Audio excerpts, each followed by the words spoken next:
Hey there, I'm Colm. I'm the keyboard player from The Telling, and thank you for joining us again this week on another episode of the COVID Countdown. This week, I'm going to give you a little glimpse on what happens on the keyboard side of The Telling. Music for me started from a very, very early age. I started playing the keyboard, I guess it was 3 or 4. My sister, who was learning music at the time, decided to start teaching me on a very old keyboard. And I have vague memories that you could only play one note at a time on it. And it had little lights along the notes, and it would play music. And you could learn the melody of the song by following the lights on the keyboard.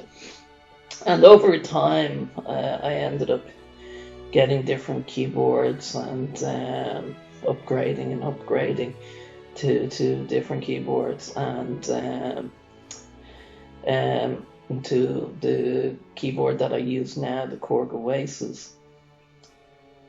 The first music I remember listening to was usually on long car journeys. We used to drive a lot from Dublin to Dundalk, and we used to listen to a lot of different types of music, ranging from Cat Stevens, Nancy Griffith, Elton John, Billy Joel, and Garth Brooks.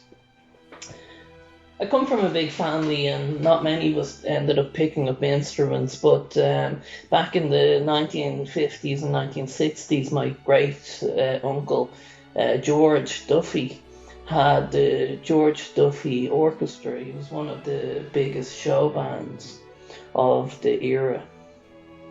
I listen to a lot of different types of music. I don't have like a specific genre that I would favor above everything.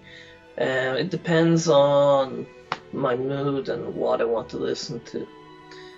For example, like, I'm very happy to listen to classical music if I need to relax and unwind, especially like if you're going to bed. It's very relaxing. During the day, I could be listening to anything from pop music, maybe a little bit of rock music, rock, metal, whatever's there. It depends on the mood, whether I'm happy, angry, what happened during the day. I like a lot of different types of music, but there's one band that for me stuck out miles and miles from any other band out there. And from these road trips as a kid, I unknowingly learned all of their songs, but never realized that all these songs were the same band, essentially. And that band was Queen. I have recollections of Bohemian Rhapsody, and because it was such a strangely kind of composed song when you compare it to other songs. I remember that the only way I'd kind of remember it as a small kid was the thunderbolts and lightning, and the piano parts.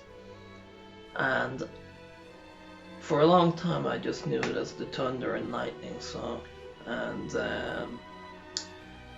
then later years I realized all these songs that I liked from the radio, and songs that I recorded from the radio onto cassette tapes, quite a lot of them were actually Queen.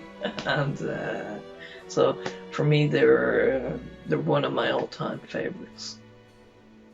I've always been kind of fascinated with keyboards and pianos, and I recall going to see Elton John a couple of years ago, and I managed to get up to the front of the stage at one point during the show, and because of the position that I was in, I could only see Elton John's feet on the piano, which wasn't wasn't terribly great. But what I did have a good view was of Guy Babylon, his keyboard player.